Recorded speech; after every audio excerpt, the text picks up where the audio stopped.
Hello and welcome back to the KCC channel. I'm Rob and I hope you are having a wonderful day today. Today we're jumping into some malicious compliance. Before we start today's Would You Rather question, would you rather be able to erase your own memories or be able to erase someone else's memories? Let me know in the comment section down below. Our first story today comes to us from Rock and Roll and Blues and Jazz.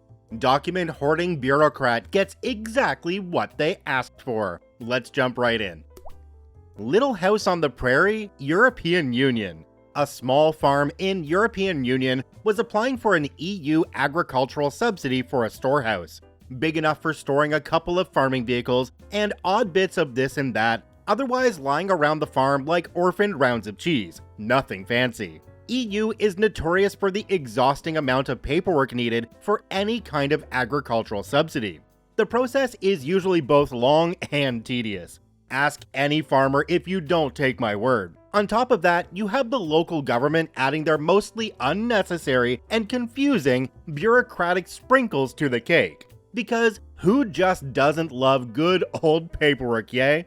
Does it really exist? The building already there and in use. Farm Boss has been engaged with the subsidy application process since the beginning of the project over 2 years. Literally hundreds of emails, calls, and letters have been exchanged between various instances. Application process is like this, nothing abnormal about that. A bureaucrat had to be convinced that a building has been built and it's for the intended purpose. Note, a building permit, a proof of a bank loan, the building inspector's report, and photographs of the actual building were not enough evidence. Apparently, a storehouse doesn't stand on its concrete foundation, housing farming equipment and material, before a bureaucrat acknowledges the matter.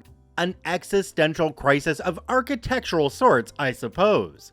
Finally, after much struggle and convincing, a bureaucrat acknowledged officially that a storehouse has been built and it's used for its intended purpose. Aforementioned part of the bureaucracy is not essentially part of the malicious compliance story itself, nor was it the only one. But before proceeding, I wanted to give you, dear reader, a palpable example of a mucus-oozing snail that is a bureaucrat. Was it really paid for? Now, another bureaucrat wants to know all the costs claimed in the subsidy application have actually been paid. Makes sense, you don't want to assist scammers who forge fake invoices and payments. In this project, there were some 150, give or take, financial transactions involved for material, labor, insurance, permits, etc. Want all the invoices? You got it. Want all the receipts? Okie dokie. Want the bookkeeping statements? If you say so. The last one has special significance. Bookkeeping statements contain a legally binding track of every single invoice and payment. Bookkeepers swear on the blood of their firstborn baby it's correct. Even the tax office is happy with that, and they are not easy folk to please. But the local government sitting on top of the EU money, which even isn't their money? No, not enough for them. They want to be super duper extra hyper sure how every single last nut, bolt, and screw was paid for. Because maybe Farm Boss is just a scammer who likes to spend 2 years on paperwork. Regardless, the fact that the little storehouse stands proud and stout in a farm which has existed for decades in the exact same location. Enter Smog's lair. Like a dragon hoarding gold and treasure to sleep upon, a bureaucrat hoards information and documents, apparently to sleep upon too. Local government bureaucrat wants to be able to track every single financial transaction. Not by invoice number, not by invoice date, not by invoice sum, not by combination of these. No, they want the project references. Not sure about the exact translation of this, combined with the actual payments. It's a 10-digit code attached to each part of the storehouse building project. For example, the roof has its own code under which all parts, labor, etc. go. After some hassle with the accountant agency and the bank, such list was materialized. It took only 2 weeks, so it was a quickie compared to the whole process. It was an impressive 831 pages long PDF document, so big because of dozens of payments, small and big, far and near, accumulated over the time span of 2 years. every single financial transaction. The information needed for the subsidy application is spammed through the document, maybe some 50 odd pages. Just deliver the 50 odd pages, easy peasy? Bureaucrat says no. Obviously, one can't omit the unrelated pages, because bureaucrat wants to observe the document both consistent and continuous. In other words, if the total page count is 831, that's how many pages there has to be. End of discussion. Happy bunny now? Okay, you'll get the whole document. Happy now, bureaucrat? No. All the information is there. How come? Nope. We bureaucrats want to find the information easily, but we have already provided the cross-reference list with all project references and invoice numbers. How's that? No can do. We bureaucrats want easy. How about pressing Control F, search? That's easy as 1, 2, 3. Nope, we bureaucrats want to have project references highlighted on paper because that's easy. But it'd be a ton of paper. Wouldn't it surely be easier to use the electronic format? Sensible arguments overwhelmed by angry bureaucratic noises. No, no, no, absolutely no. Highlighted, on paper, easy. Now you, dear reader, already know what time it is. It's malicious compliance o'clock. Farm Boss goes through the PDF with Control F and uses the marker tool to highlight the project references with pretty yellow. 1 day's work, then sit back and print. Numerous copies and one color cartridge later, there's a nice pile of A4 sheets, 4.2 kilograms, 9.3 pounds to be exact, neatly stacked and boxed, sent as a registered letter, also a bureaucratic requirement, to the bureaucrat in need of an easy documentation. Have fun browsing through papers, searching for the project references one by one, all by hand. Aftermath. For Farm Boss, this was just another day in the never-ending bureaucratic jungle. Exhausting and stressful. If you think being a farmer is easy, you apparently don't know any farmers. I take my hat off for them any day of the week. What comes to this particular bureaucrat in question? Well, they never asked for a single document more. This one's funny. It makes you think that the bureaucrat probably got those papers and just sat down and started scanning the entire thing in as a PDF and didn't even look at it. I feel that's kind of the way that bureaucracy would work. The only way this story could have been better is if they faxed all 831 pages to the bureaucrat. That was a missed opportunity. Do me a quick favor and take a look down below the video. If that subscribe button's still red, it means you're actually not subscribed to the KCC channel. Please hit that subscribe button for more daily Reddit stories. This next story comes to us from Hufflepuff Slowpoke. Sure, I'll call the tenant. Let's jump right in. Hello, it's my first time posting here, so I'm kinda nervous. Also, English is not my first language, and I don't have all details because I wasn't there, but I'll do my best. This story is about a job I just quit, and I doubt someone there uses Reddit, so I'll share it with you. Here we go. We were moving to another office, so things were chaotic. Days were really hot, so when we discovered our new office didn't have any AC, we were crushed. We tried to work there anyway, but 2 members started getting dizzy and weak, so we called our boss. He was solving some problems on our previous location, but told us to go home and not come the next day since he'd buy a new AC and install it then. We were happy with the free day off, and my boss went on his way to buy the equipment. This story is about what happened when he bought it. So this new office was somewhere fancy. Our boss was a tenant in this building, and there were doctors, lawyers, dentists, all kinds of fancy people. Everyone wore suits and ties. Since most of the tenants were rich, the building's workers were super polite, mostly because some tenants were rude to them, acted entitled, and tried to get them fired for petty reasons.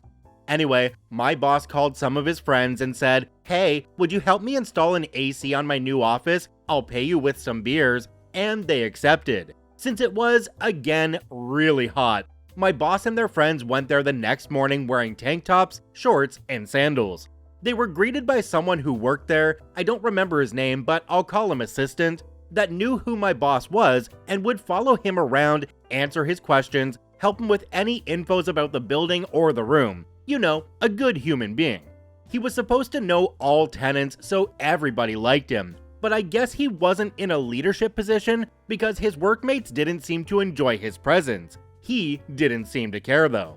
So assistant greeted my boss and followed him to our new room. My boss said he saw the receptionist look at them with disgust because of their clothes, but didn't think much about it. What were they supposed to do? There was only one entrance. They went upstairs and started working. Eventually, my boss noticed he forgot some tools in his car. No problem. Assistant went with him. They got it and came back. At the reception, again, Mr. Receptionist looked annoyed. Meh. My boss, who I admit wasn't the most organized, noticed he forgot to buy something. Okie dokie. Assistant, always happy to help, followed him to the entrance and waited for him to buy the tool somewhere near and come back. Again, as they got in, receptionist looked pissed. For the third time, my boss had to go through the reception to do something or get something he forgot. Assistant went with him, assuring him it was okay and he had every right to come and go as he pleased. But this time, receptionist had enough. When my boss got into the building, he saw receptionist come in his direction, fuming. But he didn't say anything to my boss. Instead, he went straight to assistant and, completely ignoring my boss, said something along the lines of, "What the hell is this? Why are those people coming and going like there's no order in this building? Why don't you do anything?" Assistant just looked at him and said calmly, "I'm sorry, but they need to make as many trips as necessary to install their new AC today, so that tomorrow the team can work without any interruption or discomfort." "I don't care," said receptionist. "Those people are annoying our staff, our guests, and our tenants. This building is no place for them. If you don't stop this mess right now, I'm gonna call the tenant and tell them you're allowing such people in his new office." I think you can guess what happened next. According to my boss, assistant's face lit up and he smiled. "Oh, really? Please do. You can talk to the tenant right now if you'd like." And he turned to my boss, who just looked at him with an innocent, "Yes, how can I help you?" face. My boss said that receptionist's face went white. He tried to say something but couldn't pick the words, so he just left in a hurry. My boss and assistant laughed a while about it and went back to the office. The AC got installed and we worked the next day with ease. Again, I think I would have taken that one step further. You wouldn't turn around and say, "Yep, this is the tenant right here." You'd say, "Well, I think you should give the tenant a call." And when the receptionist went back and gave the tenant a call, the phone would ring right in front of him. This next story comes to us from Rum and Napalm. Don't want to fix the elevator? Meet the Stinky cart. Let's jump right in. While I was earning my bachelor's in chemistry, I worked for the university's hazmat department. My job involved inspecting labs, disposing of old chemicals, occasionally giving people the "you have to be crapping me" stare, and plenty of other fun activities, so our esteemed researchers can figure out science in a safe environment. Quick description of the campus: one building was a more recent construction. It has 2 wings and was shaped like the vaguely S-shaped Tetris block no one loves. The east wing was full of laboratories, 3 full stories and basement of labs, cancer research, Alzheimer's research, deadly banana fungus research. The place housed a most prestigious staff of brilliant minds trying to solve the world's problems. The West Wing housed the administrative offices of the university, accountants, bookkeepers, and assorted bean counters, HR and desk jockeys, all the way up to the dean. People who, unlike their Eastern counterparts, seem to be the cause of many baffling questions like, why are our emergency expenditures still not approved? Why is there a problem with my payslip again? And why is there so much red tape? That building was connected to the rest of the campus via underground tunnels, accessed via the basement, and had 1 elevator per wing. Now, the thing is that the loading dock is in another building, so when the labs receive their orders of chemicals, they grab their cart and scoot down the tunnel to the arrivals, load up their cart, and carry it back to the lab to be safely stored, on penalty of getting the "are you kidding me" stare or a long lecture by my boss. Important point, the rules prohibit using the stairs with hazmat, elevator only. It's safer this way. So one day the science wing's elevator breaks down. I send a request to have it fixed. At least 4 lab employees also send it. We received the response that we all should use the administrative elevator. I replied that since one of the labs is on a sort of half floor, the only way to reach it is the science wing elevator or a flight of stairs. Highlighted the risk of falling while carrying heavy boxes of chemicals in the stairs, or how there was no way to safely carry very heavy gas cylinders up those stairs. They were having none of that. Use the administrative wing elevator. They will call to have the elevator fixed, but it is considered low priority. I showed the reply to my boss. He was the type of guy for who workplace safety is no laughing matter, and I was expecting him to reply with a strongly worded email and about 4 to 5 paragraphs from various workplace safety laws text. Instead, he had a strange smile. "Oh, don't worry, Rum, it'll soon be a priority to them." 2 days later, my boss comes in. "Rum, don't forget the biohazard truck comes tomorrow. You should collect the waste from the lab." Oh boy, Biohazard Day. The day where I get to leave my office, visit every lab in the university, jokingly saying, "Bring out your dead," as I enter, and having a chat with teachers, classmates, and various lab aides. I put on my lab coat and protective goggles. And don't forget, the elevator in the science wing is broken. You have to go through the administrative wing. Oh, now I get it. See, when the pencil pushers decided that fixing the elevator wasn't a priority, they didn't realize that I would be walking around with a cart filled with containers bearing a bright yellow biohazard logo, and returning with them full of old petri dishes full of culture medium. And any biochemist and microbiologist worth their lab coat will tell you, culture medium stinks. It smells like regurgitated baby food left out in the sun. So here I am, walking in front of all those nice offices and meeting rooms, the clack clack clack of my cart full of biohazard announcing my arrival, and the smell of death following me. Yes, I made sure that all bags were properly sealed, but it's one of those powerful smells that just doesn't care about that. The nice lobby outside the elevator where people wait to meet the dean. "Hello, sorry about the smell." The meeting room with the open door. "Sorry about the noise. Can I get an update on that elevator?" People walking down the hall in their office suits. Wow, they sure do seem a bit nervous seeing a guy in a lab coat driving around containers with the biohazard symbol on them. Should I tell them it's harmless unless you're severely immune compromised? Nah. Oh, and my cart has only room for 3 of those containers, plus the new ones I leave to replace the full ones. Biohazard Day is about 2 to 4 trips per floor. After the second of such Biohazard Day, we got a message stating that the elevator will be fixed over the weekend. I must be in a sarcastic mood today because all of these stories have made me think of things to do to make them even worse on the unsuspecting people that the malicious compliance was pulled on. In this case, I would take a completely empty petri dish, an extra one, and while walking down the hallway, I would drop it on the floor so it shatters all over the place. And then I'd say, "Oh no, what have I done? Don't worry, the smell will only be around for 24 to 48 hours, but you might not want to have open-toe sandals, or, just don't breathe in the hallway." Check out all 3 OPs linked in the description down below. I thank you for watching. I hope you have a wonderful day, and we'll see you tomorrow.